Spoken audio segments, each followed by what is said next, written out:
Olá, seja muito bem-vindo, bem-vinda ao Visão Parlamentar. A ideia aqui, gente, é mostrar o que pensam e também o que fazem os deputados estaduais mineiros. Hoje, mais do que uma entrevista, uma homenagem ao deputado Eli Tarquínio. Deputado, obrigado pela presença. Espero que o senhor goste. Lógico. Sempre lembrado com carinho pelos colegas, há 30 anos ele traz à Assembleia um tom conciliador.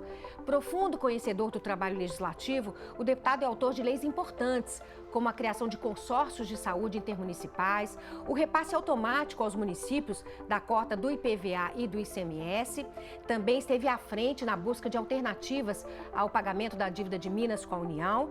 Vamos saber o que ele pensa sobre o PROPAG, o Programa de Pleno Pagamento da Dívida, e ainda como a experiência do deputado tem ajudado a construir uma Minas Gerais melhor para todos.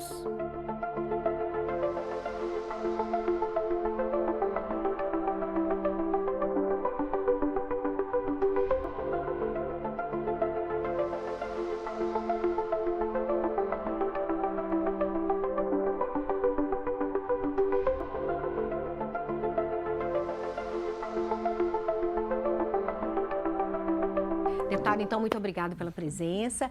Então, o prazer é meu de estar aqui com vocês, né? Então, nós temos muito orgulho de ter o senhor aqui como parlamentar tantos anos, contribuindo tanto para o aprimoramento das leis mineiras, né? Deputado, a gente vai abrir aqui com umas imagens do senhor aqui na Assembleia já há muitos anos. São 30 anos. A gente tem imagens aí do senhor nas comissões. Deputado Eli Tarquínio, o senhor ainda é feliz como deputado? Sou muito feliz como deputado. E, logicamente, com a minha base, né, de vida, de compreender o mundo através da medicina, atendendo o sofrimento das pessoas, né, ainda o sofrimento do corpo, da mente. O ser humano é pluridimensional, ele é multidimensional, então ele está em todas, né, na matéria, no espírito, no social, na cultura e com as pretensões transcendentais que ele tem, quando chegar ao fim da vida material, ele quer exatamente transcender, quem sabe, na vida espiritual, ganhar uma dimensão divina. Sim. Deputado, eu queria chamar a atenção para um vídeo que a gente tem aqui do senhor, num programa que chamava Voto de Fato, no início dos anos 90. A gente vai rodar as imagens aí. Quer dizer, desse tempo todo para cá, o senhor ainda tem, assim, a realizar?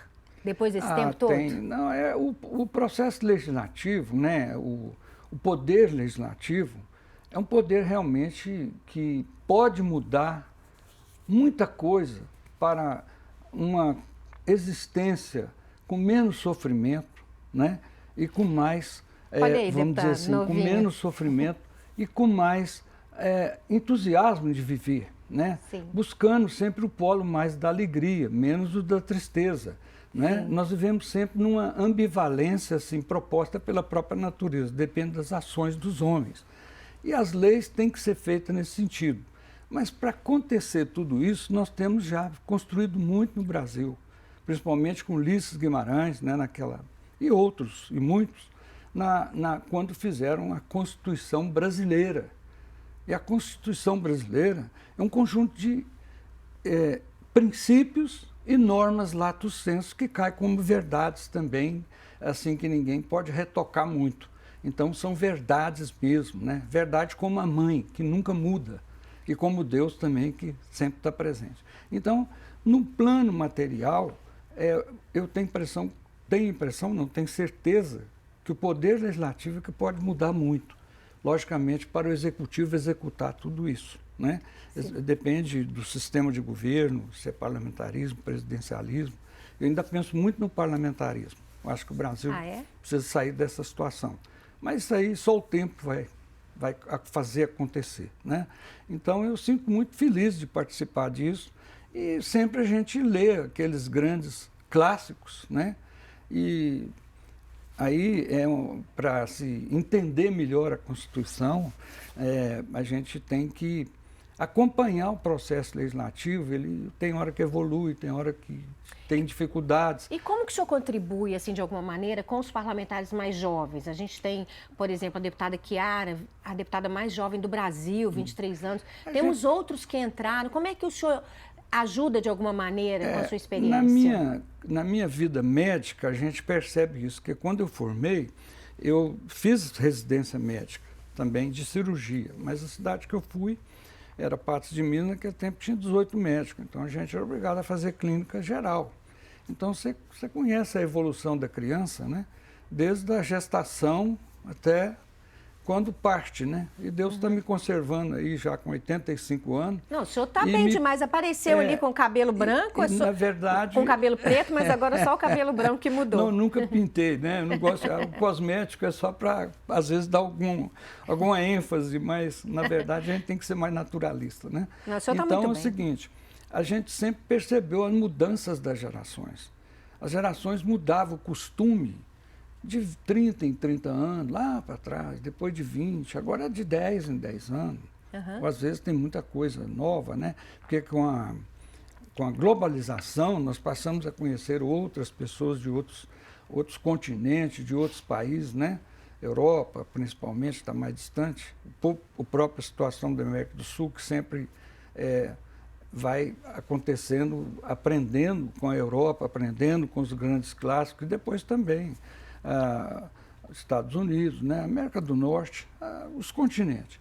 Hoje a gente convive com todos, através de uma comunicação espetacular igual essa. Mas quando a gente sabe por que isso é tão bonito, bacana, a gente perceber tudo isso no mundo, e às vezes as homenagens àqueles pesquisadores que já foram, né, que são clássicos, o povo não reconhece aquela dificuldade toda para eles, mas foi a intuição que Deus deu para eles, eu tenho certeza, né? E eles cumpriram a missão deles e deixaram esse legado desse conhecimento assim absurdo, né, da química, da física e também o conhecimento. Nós precisamos estudar mais, cada vez mais, o homem. Nós somos todos iguais. A nossa estampa é a espécie humana, né? Aí vem o gênero, mulher, homem e outras variáveis que a gente tem que acolher, todos nós, né? Porque nós temos basicamente o sentimento de sobrevivência e busca de entendimento, né? O diálogo, coisa mais bonita. Pois é, quando há um encontro da parte, vamos dizer assim, encontro de almas, encontro de inteligência, né? Entender que nós não podemos discriminar o outro, porque na transição obedecer a Deus, a Cristo, né? Que o Cristo é tríade, né? Então, quando aconteceu na transição do primata, né? Na evolução, eu acredito na evolução, para o homem, espécie humana, ele deu inteligência ao homem. Deus concedeu a inteligência. A inteligência, o que é? Ler entre propostas. Sim. Né? Eu queria tocar nessa questão do comportamento humano. É aí que eu quero chegar. Então, a gente tem uma matéria do jornal Estado de Minas, não sei se o senhor vai lembrar, que ela fez uma reportagem a respeito do senhor e esse tom conciliador. Vamos assistir aqui. Deputado vira poeta e filósofo na Assembleia de Minas. Esse é o título da matéria do jornal Estado de Minas, publicada em 2015. Chamado de filósofo ou poeta por parlamentares e funcionários da Assembleia, Eli Tarquínio é conhecido na casa por suas mensagens de conciliação em meio à tensão entre governo e oposição. Algumas frases do deputado que se destacam na reportagem. O posicionamento político, as reivindicações, têm que ser feitas num clima humanístico, num clima de compreensão do outro. Vamos refletir sobre a importância do silêncio. Vamos deixar a compulsão para depois, porque senão o julgamento do eu está enfraquecido. O direito é ambivalente, um quer uma coisa, outro quer outra. Vamos dialogar para ver se chegamos a uma conclusão, senão esse plenário vai ficar na menoridade e nós estamos no século XXI. É isso aí, deputado. Olha que interessante, em 2015, o jornal, o senhor já chamou a atenção dos jornalistas a respeito disso. E aí eu trago para uma questão de momento, que é a questão da polarização. E como que o senhor vem exercendo esse poder conciliador aqui no Legislativo, já que a situação está um pouco diferente do que 2015? Não tem dúvida. Nós precisamos ainda bater fundo nesse assunto. Porque a polarização no Brasil está alcançando um nível assim, prejudicial até no meio das famílias. Sim. Discordância. E nós estamos aqui para buscar, exatamente na feitura da lei, é exatamente a conciliação dos contrários. Mas quando há essa boa intenção de encontrar a solução no meio, um pouquinho para lá, um pouquinho para cá, e aí a gente consegue o acordo e vota. E vota para o bem da humanidade. A gente, quando pensa no todo, filosoficamente, a gente tem que conhecer primeiro o todo, depois analisar, que nós temos que pensar primeiro no todo, depois nas partes, né? E a filosofia de governo nossa, nós somos um país republicano. A coisa, res significa coisa, público, do povo. Então, quando nós estamos exercendo a nossa função aqui, a nossa responsabilidade é de representar esse povo na feitura das leis. Mas nós vivemos sempre com uma complicação, tem o problema da economia. A economia, num país, ela tem que ser cuidada pelo executivo e também pelo legislativo, com as mudanças das gerações, para dar boas condições de vida a todos, sim, ou pelo menos um mínimo. E o Brasil está dividido demais entre pobres e ricos e a classe média. E isso aí traz muito orgulho para uns, humilhação para outros. Nós temos que cuidar disso na feitura da lei. Perfeito. É isso aí. Deputado, eu sei que é uma preocupação muito grande do senhor a dívida que Minas tem com a União. A gente tem a possibilidade, nessa quarta-feira, a gente está gravando o programa hoje, quarta-feira, 7 de maio, a possibilidade de chegar já à Assembleia os projetos do governador que visam a regulamentação do PROPAG, que é o Programa de Pleno Pagamento da Dívida, que foi construído a várias mãos, inclusive com o protagonismo da Assembleia, na pessoa do deputado Tadeu Leite, e dos deputados também, como um todo, e do senador Rodrigo Pacheco, criando aí uma possibilidade de renegociação dessa dívida mais tranquila, com redução de juros, enfim, vários benefícios aí que vão ser ótimos para o Estado. E o senhor também, na época do regime de recuperação fiscal, que era uma alternativa, o senhor foi... Exatamente, o senhor foi bem atuante, apresentou um projeto. Eu queria saber do senhor qual que é a expectativa do senhor em relação a essa regulamentação do PROPAG, que finalmente, né, até o final do ano, vai dar conta dessa dívida de 160 bilhões de reais. Não, naquela época a gente fez aquela proposta para comparar, para discutir com o do projeto do governo. E nós fizemos uma coisa paralela, eu pedi à nossa consultoria, que os nossos professores aqui são os funcionários da Assembleia também, como um todo. Porque são muitos deputados que vêm de tantos lugares e aqui se encontram, exatamente para cumprir missão que Deus concede. Então, o que acontece? A gente aprende muito com vocês. Então, eu pedi a consultoria lá da fiscalização financeira para a gente montar um projeto que fosse mais palatável em relação ao do governo. Porque o governo queria congelar salário, providência para poder pagar a dívida. E não vai pagar, e a dívida ia ficar maior ainda, né? E em 9 anos. A dívida estava crescendo. E cresceu em todos os governos, isso é histórico, né? Mas cresceu muito nesse governo. Só para o senhor ter uma ideia, em 98 a dívida era de 14 milhões de reais. Hoje lá está em 160 bilhões. Não, quando nós apresentamos aquele artigo 23 de refinanciamento da dívida, ele cortou ele podou todos os outros, ele só aceitou o artigo 23 e vetou o resto. E foi com esse artigo que ele pagou quase 50% da dívida na época, assim, fazendo uma proposta de pegar 35 bilhões, né, e parcelar ela em pagamento e ter um pouco de caixa, um pouco não, muito, pagando 2 a 3 bilhões por mês, e está aguentando até hoje. E o projeto dele mesmo não passou na Assembleia até hoje. Sim. Isso já tem mais de 2 anos. E agora, com o PROPAG, porque não tem um jeito da maneira que o governo pôs, ele pensou que Minas Gerais pode fazer exceção. Foi muito simples. O Rodrigo Pacheco, com o nosso presidente, sabe disso, tem que fazer um projeto para todos os estados do Brasil que devem, né? E Minas não é diferente. A lei é igual para todos. Sim. Não pode querer impor no governo federal. Eu acho que o que o Lula vetou está certo, eu penso assim, porque agora eles vão visitar a Assembleia, vão visitar os outros poderes, etc., mas não mostra o projeto para nós. Por enquanto, não tem. Parece que vai ter uma reunião da Comissão de Fiscalização Financeira e eles vão apresentar os detalhes. Vai ter uma reunião, mas não trouxe o projeto ainda, vai explicar e etc. O que eu penso é que, na minha maneira de pensar, o Lula está certo e ele tem que trabalhar em torno daquilo que vem pronto de lá, né? Porque eu não sei se, como é que votou, parece que não votou até hoje o que o Lula vetou. Nós precisamos conhecer isso, para depois tomar um pé aqui, porque tudo tem influência, uma coisa está ligada com a outra. É como sempre o presidente Tadeu Leite sempre fala disso, né? Que os projetos são aperfeiçoados. São aperfeiçoados. E que nesse caso o terá um aperfeiçoamento zelo é e exatamente cuidado essa para chamada isso. para ver se encontra solução, né? Não podemos impor.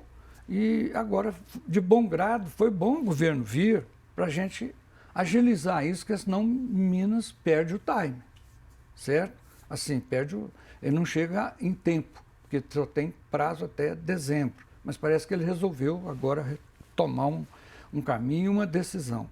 Isso ainda é um processo, ainda vai ser analisado depois de tudo pronto. Tem representante do governo federal, parece que são 2, né? E um daqui, para ver se acorda tudo e bate o martelo.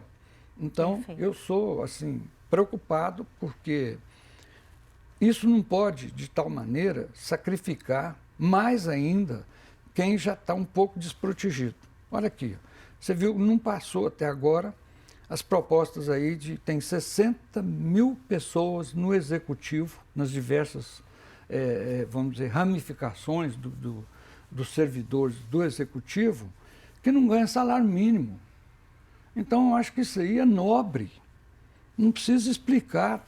Sabe, isso é imanente à própria existência humana. Só para situar o telespectador, tem um projeto de lei de reajuste do salário dos servidores da educação e os deputados da oposição têm apresentado emendas para tentar fazer com que todos os servidores da educação não recebam menos que um salário mínimo. Né? É uma emenda e hoje, voltando a falar, hoje é 7 de maio, o projeto também está em pauta, então tudo isso que a gente está falando aqui ainda está a definir, né? Está indefinido, isso aí já não podia acontecer, na minha opinião. Essas propostas assim, dizendo que isso aí tem que fazer economia para fazer o acordo lá em cima. Eu sei que a economia é complexa, mas mexer com a existência das pessoas. A gente tem que pensar o seguinte, as ciências humanas, elas têm que ser compreendidas com um pouco de tolerância. O mundo está com muita intolerância. Nós precisamos de tolerância até para esses acordos. E pensar que existir é um dom de Deus. E nós não podemos matar esse dom que todo ser vivo já foi concedido. E faltar comida, porque quem ganha salário mínimo já está muito difícil. Agora, e quem ganha menos? Nós estamos voltando em 1945, quando o Getúlio pensou parece que é isso, no salário mínimo. Então, o salário mínimo é mínimo. Então, é por isso que precisa de deputados como o senhor, com essa sensibilidade, né, a esses temas tão sensíveis. Então, a gente tem que entender isso, né? E como médico eu entendo, porque daqui a um pouco você não tem proteína, seu corpo vai ficar muito mais vulnerável e as doenças vão matar mais os pobres. Sim. Deputado, falando um pouquinho do trabalho do senhor ao longo desses 30 anos, o senhor me parece que é um deputado municipalista, né? O senhor apresentou projetos importantes, como a gente falou no início, os consórcios intermunicipais de saúde, repasse imediato e automático das parcelas do ICMS, Fundeb e IPVA para os municípios, também transferência especial de recursos do Acordo de Brumadinho. O senhor tem essa preocupação com o município, que esses recursos cheguem lá na ponta? Não tem dúvida, porque até por questão de convivência, né? As grandes cidades também têm muitos problemas, porque o povo aglutina mais em torno das grandes cidades, né? Você haja visto São Paulo. São Paulo é cosmopolita do mundo, né? Praticamente. As grandes cidades como, por exemplo, Tóquio no Japão, e aí para todo lado. O que acontece é o seguinte, mas quando aquele que está mais distante dos poderes, porque aqui os poderes estão instituídos aqui do ponto de vista físico e também do ponto de vista mental, né, vamos dizer assim, então a inteligência das pessoas que se destacam, a justiça, né, o poder judiciário, o Ministério Público, né, e também quem consegue chegar aqui, o deputado é um pouco diferente, a forma dele chegar, ele não faz concurso, né? Ele tem que ter sensibilidade para a vida do povo, de cada um e do lugar que ele representa. Então, a nossa preocupação no interior é que seja sentido aqui no poder. Então, por isso tem os representantes, os deputados de várias partes. Eu sou municipalista, mas eu penso em todos, mas a gente traz mais as reivindicações que você assiste, que está faltando a lei, assim, que vai amparar. Porque a partir da hora que passa a ser lei, a economia tem que bancar. A economia é exatamente essa álgebra tão pesada, existencial de todos, que depende de dinheiro.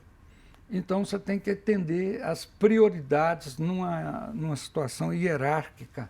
E a vida é a primeira prioridade, cada um no seu município. E a gente, então, tem que entender também que aqui tem dificuldades e a lei é feita para todos. É assim que eu penso. E os deputados também colaboram. A gente deixa uma marca humanista nessa vertente da lei, sabe? Sim. Tem que ser. Os deputados também colaboram muito com emendas parlamentares, né, deputado? Pois é, para ajudar exatamente ali no município onde está realmente precisando. Tem essas emendas que, vamos dizer assim, hoje faz parte também da atuação parlamentar, no sentido de ele faz a lei, trabalha aqui, mas também tem um recurso para distribuir nos seus municípios que ele representa, né? Isso veio de bom, foi uma coisa bem feita que eu achei que... Mas não podemos exagerar também, não. Porque senão eu estou pensando assim, tudo demais passa e eu estou achando que o Congresso muitas vezes está fazendo do presidente, seja quem for, ele não pode ficar refém. Nós precisamos conversar tudo claramente na função de cada um, né? E isso está precisando. O Congresso está tomando atitude lá, eu não sei. Eu estou acreditando que essas fusões vão trazer 3, na verdade, talvez, né, 3. Eu acho que a posição é diminuir o número de partido dentro das federações. Mas as federações também já multiplicaram muito, então nós temos que sintetizar isso em 3 federações. Essas fusões que estão acontecendo, certamente vai ter alguma abertura para alguém mudar no tempo certo lá, quando o ano que vem acontecer, né? Antes, no início do ano, eu acho que isso aí já vai ter que estar acontecendo, não sei. Deputado, a gente já está indo para o fim. Eu sinto assim que o senhor fala da medicina com muito amor, né? Com muito carinho. A medicina ainda faz parte da sua vida? Ainda faz parte, não. É ela que me inspira tudo. Para mim, o meu farol é a ciência da medicina no sentido de existir. E existir, vamos dizer assim, com compreensão. Porque compreensão é amor, né? O povo fala muito em amor. Nós temos que eliminar não tem jeito, né? Porque tem as reações, nós somos humanos, e aí tem um negócio chamado ódio, e nessa polaridade nós temos que ficar do lado do amor. Ainda que não seja total, nada é absoluto, né? Sim. Absoluto é Deus. Mas nós temos que pular para o lado do amor e tolerância. E a medicina me deu tudo, eu acho, sabe? Vamos despedir aqui, então, deputado, com umas imagens da participação do senhor aqui no programa Visão Parlamentar. Tem umas imagens que vão rodando aí. Eu queria muito agradecer o senhor, que já participa sempre aqui do programa, né? Esse já com o Marco Antônio Soalheiro, até durante a pandemia também, tratando das questões das leis que podem melhorar a vida dos mineiros. Pois é. Deputado, muito obrigada. Muito obrigado por dividir o seu conhecimento. Pela entrevista, né, que para mim foi muito bom. Então, uma homenagem ao senhor. Acredito que eu agradeço muito essa homenagem a todos vocês, né? E estou lá à disposição no gabinete, sempre que for solicitado, estarei presente. Obrigada, então, deputado. Obrigado. Então, a gente conversou com o deputado Eli Tarquínio, mais que uma entrevista, foi uma homenagem aos 30 anos dele como parlamentar. Sempre conciliador, profundo conhecedor do trabalho legislativo, é autor de leis importantes, como a criação de consórcios de saúde intermunicipais, o repasse automático aos municípios da cota do IPVA e do ICMS, também esteve à frente na busca de alternativas ao pagamento da dívida de Minas com a União. A você de casa, muito obrigada pela audiência, até a próxima.